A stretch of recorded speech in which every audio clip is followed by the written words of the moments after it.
Hey guys, what's going on? It is time for February reviews. We're going to dig in with week 1. Only 5 to talk about, which is good because between yesterday and today, guys, I've filmed 11 videos. So I'm probably going to make this a little quicker than normal. The voice is starting to just get like all sore. I've talked a ton. That probably hit the microphone and was loud. So I'm going to dive right in. The first thing we're going to talk about, which I've already done a video for it, all alone. I went into a ton of detail, so I'm not going to say much here. And that is Freaky, starring Vince Vaughn and Catherine Newton. This was a really fun comedy, horror, body swap film, rated R. Universal was kind enough to send this to me to review. Was really excited about checking it out. I got very hot chick vibes from this movie. Excuse me, sorry. Very hot chick vibe, body swap where it's a creepy older guy with a popular young girl switching bodies. There's lots of cool kill scenes in this movie, lots of gore. Entertaining. Vince Vaughn puts on a fun performance. Catherine Newton's performance really ups once Vince Vaughn's in her body. When she becomes the killer, it becomes a fun time with her. The director and writer of this film also did the Happy Death Day movie, Scout's Guide to Zombie Apocalypse. So he has seemingly found his niche as a comedy horror director-writer. Freaky, I gave it 3.5 out of 5. Definitely recommend this one. It was a very fun watch. This being the Killer Switch edition. This is staying on the shelves. This was a fun time. So Freaky on Blu-ray. Next up was a movie that we watched on Blu-ray from DVD.com, and it was highly recommended. I watched the standard version, not the uncut version, and it is called Possessor. My buddy Joe Martinez reached out to me, told me that I need to check it out. I listened to a Film Junk podcast. I think 2 or 3 of the guys had it in their top 10 of the year. So I was really curious to check it out. And the performances are good in the film. It was directed by Brandon Cronenberg, who is, what's his name? Cronenberg. Well, his dad, Cronenberg, is a famous horror director. Richard Cronenberg? I don't know. You guys are probably freaking out that I can't think of Cronenberg's first name. But it's his son that was the director of this. It's an interesting concept of the film. Reminded me of The Cell in parts. And I dug the beginning of the film. But there were just parts where I was losing interest in it. And it was good to me, but it wasn't like a fantastic film. Definitely not my normal cup of tea. I give it a 3 out of 5. Possessor, I didn't hate it. I can see why it's getting so much love. Didn't do it for me personally. Next up was another movie from DVD.com, and that is The Wolf of Snow Hollow, which we also watched on Blu-ray.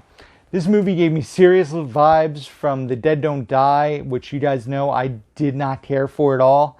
However, this was a movie that I actually enjoyed a little more than The Dead Don't Die. I don't think they used repetitiveness so much in their humor. It's like a horror comedy kind of mashup, if you will. There's some jokes that really hit for me where I was laughing out loud. But the acting was very distracting in this film. It was very over the top. Like, it felt like you were watching a play like an independent company puts on. And but there was some pretty gnarly gore in the film that was pretty cool. But a lot of the violence that was shown wasn't like during the kills that take place. It was like the aftermath. So it wasn't like gore in the moment. It was gore afterwards. It has a short runtime. It was only like 82 minutes, which was a good thing. And I recommend watching this one. It's not something that you need to rush out right away and see. But I give it a 2.5 out of 5. It was a fun horror comedy mashup with really weird humor, but the acting is pretty brutal. I'll just give you a heads up. Next up, it was just RJ and I over the weekend, and we had watched a ton of The Office. RJ and I I've been rewatching The Office. RJ's been watching The Office. He loves the show. So I suggested we check out Get Smart. yes, he's seen Yes Man. He loves Jim Carrey. But we checked out Get Smart, which stars Steve Carell, obviously, of The Office, and Dwayne Johnson, Anne Hathaway. I remember watching that movie a while ago, probably when it first came to home video. And Steve Carell is really good as Maxwell Smart in the movie. There's a funny cameo in the movie that involves a tree. I don't want to spoil it. But some of the actors felt like a waste in the roles they were in. Terry Crews, David Koechner, Patrick Warburton just had these little bit roles. Also, a forgettable performance from Dwayne Johnson. He plays, I don't want to spoil anything, but he's in the movie. And it was early in his acting career at this point. Alan Arkin's in the movie and he's good. Anne Hathaway's good. Get Smart, it's like a very slapsticky comedy, almost vibes of Naked Gun to an extent in parts. I give it a 3 out of 5. It's a fun watch. This is a cool 2-pack. I enjoy Yes Man quite a bit with Jim Carrey and Zooey Deschanel. But the last thing I watched was a movie on HBO Max. I believe it's an HBO Max exclusive documentary, and it is called Class Action Park. So it is a documentary about Action Park in New Jersey, which was a water park that I never was able to go to. It really reached its peak popularity in the 80s. People would go, they would get injured. A bunch of young people would go and drink and party. The people who worked there would party and drink. The movie Action Point, starring Johnny Knoxville, was actually based on Action Park. So it was interesting. There was lots of cool footage and a lot of people talked about all the different rides that were there. However, the last third of the movie kind of like turns the movie on its head, because they're talking about all the different rides and how people would get hurt and the concepts behind them. And then the last third talks about the unfortunate deaths that happened at the park. Really kind of like switched moods. It was an 1.5-hour documentary. It's very watchable. I enjoyed it quite a bit.